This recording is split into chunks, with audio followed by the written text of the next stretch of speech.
Good evening. Welcome back to Kevin Toll Reads. So today I have a book review of Neon Prey by John Sandford. I just finished this book this evening, and so I wanted to give you my thoughts.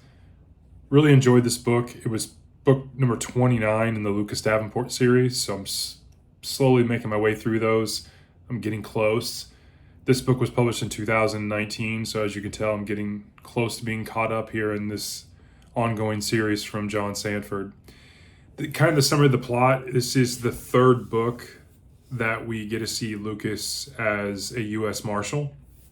And so it's interesting. I really enjoyed the some of the pieces of this book, but the overarching summary of this book revolves around Clayton Dees, who is this psychotic serial killer, cannibal person that the FBI is after, and they kick it over to Bob and Ray, and they make a phone call to Lucas, and they want him in want him in DC for a briefing because they need his help with this character, and it's something that they know will intrigue Lucas because it's a big profile type case.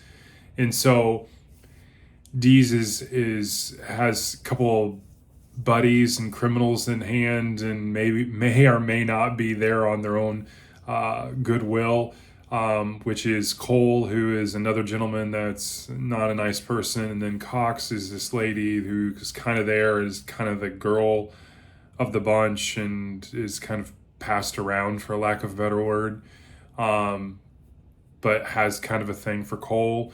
And so the three of them are kind of in cahoots and running around, and they're trying to raise money because they obviously have a drug habit. And so the story kind of moves from Dees' terrible background and some bodies and being a serial killer and possibly a cannibal, and they move from that premise in New Orleans and Louisiana, and then the story evolves and they move to Los Angeles for a while as they're doing jobs trying to raise money and extort people, and then they go to Vegas, and then they try to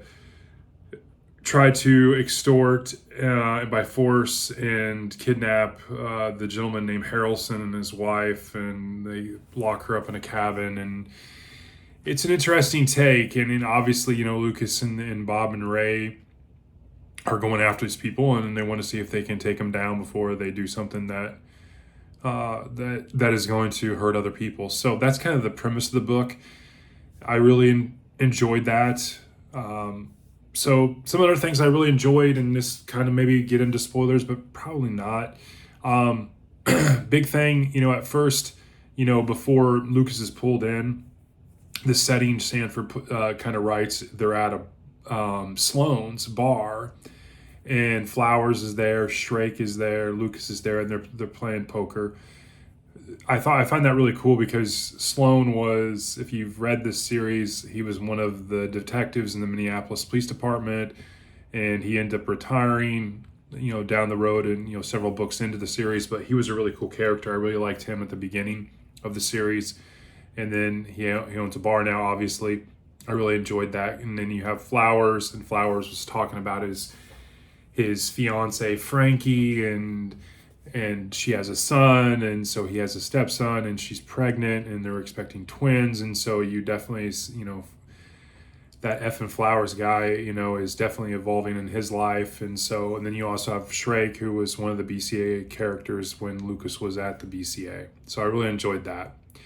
There's also another homage to Clara Rinker in the story when they were talking about Lucas being shot, and he was talking about some of the stuff that went down in with Rinker back in the series. And so that was interesting. Plus, you also got to see Lucas. He was shot in the couple previous books before, and so he's still recovering. He's trying to get in shape, and his weight's a little low, and he's been running, trying to get back into shape, but he doesn't feel like he's got his legs under him still, and he's getting up there in age. And so Sanford's doing a really good job of kind of time stamping Lucas and his evolution over the course of these 29 books so far. I thought that was interesting. Letty gets a cameo. Lucas makes an appearance in LA and goes to Stanford and has lunch with Lely and checks in on her.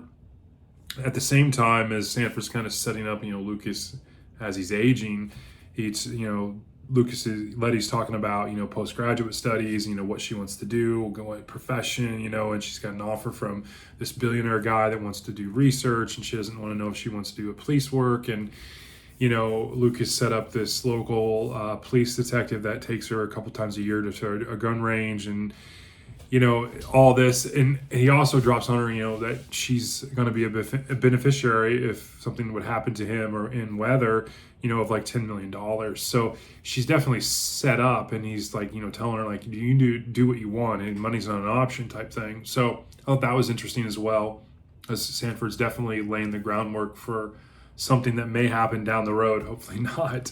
But Lucas is getting up there in age. I thought that was really cool. When they're chasing Dees and his gang and crew, they'd go from New Orleans to LA, and then LA to Vegas. They're talking about the heat out there, and they have to get different apparel, Bob, Ray, and Lucas.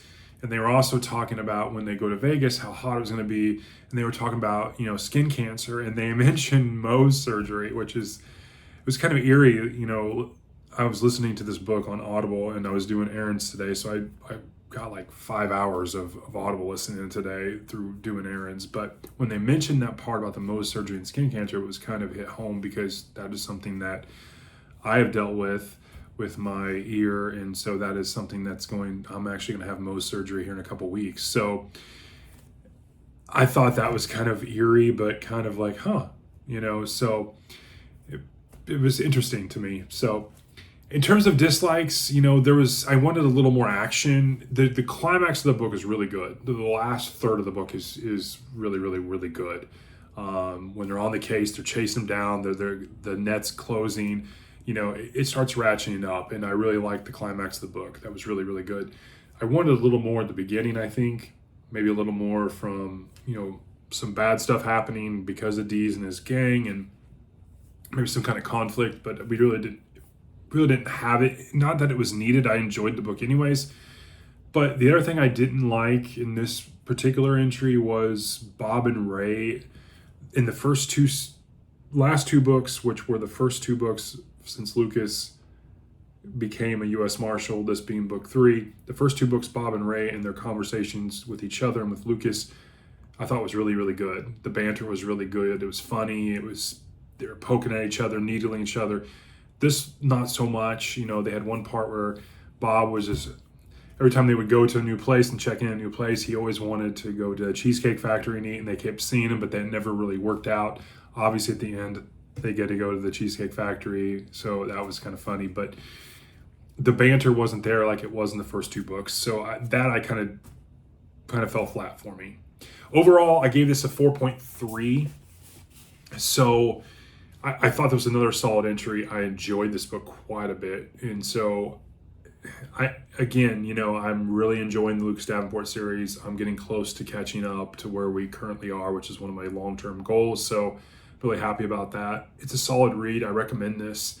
I definitely recommend this series. So that is it. John Sandford, Neon Prey, 4.3 out of 5. If you've read these Prey books, drop me a comment below. I'd like to hear from you, how, if you enjoy them or dislike them, or what some of your favorite books are or characters.